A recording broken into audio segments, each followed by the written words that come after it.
the yacht of the moment, which is motor yacht Alfa Nero. Obviously, you all know Alfa Nero is the yacht that was abandoned in Antigua by the owner, who's believed to be Antigua. And the US and a lot of other authorities have all agreed that he is the owner, although his lawyer, an English-based law firm who represents Mr. Gayev, has denied that he owns that vessel, and also, by the way, denied he owns another vessel called Motor Yacht Luminosity, which we're pretty certain he does own, although his lawyer is denying that. After seizing this vessel, the Antiguan government is now, we mentioned in the previous video, they're attempting to get the sanctions removed so they can actually sell the yacht. So they're taking bids for the yacht right now, with supposedly sealed bids for the yacht, but they're also unable to sell this vessel because it's still sanctioned by the US government, and that's going to take some time. Now, the news that came out about payments that the government must now pay, $28,000 US dollars, which is 75,000 Antiguan dollars per week.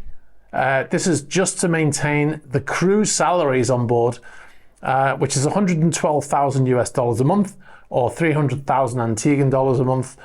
And like I said, that's just for the crew wages. That's plus fuel, plus marina fees, provisions for the crew, food for the crew.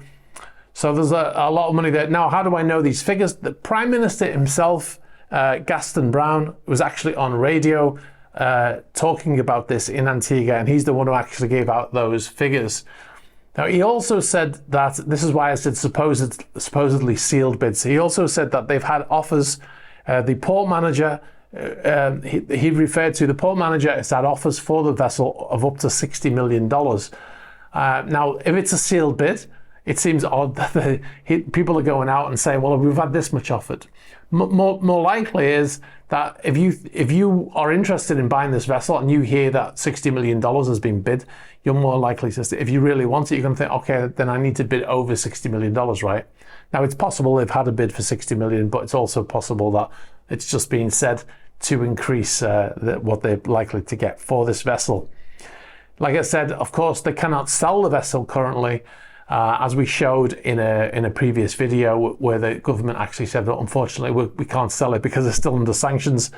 And the Prime Minister did say that he's hoping it will take weeks to remove the sanctions, but it could take months. So that's a lot of money to be paying out, isn't it? That's 112,000 US dollars per month.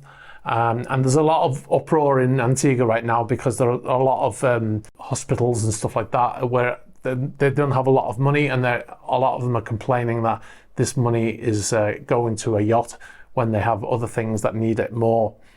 Now, one of the things we got a few comments on, but I'll use this one as an example. Phil Bamford asked, why are lawyers in London representing Russian oligarchs when they're under sanctions? And he's referring to the English law firm that gave us the statement that Mr. Gayev doesn't own either of those yachts. Well, it's not actually illegal for law firms to represent sanctioned Russians. They are entitled to, entitled to a defense even though they're under sanctions.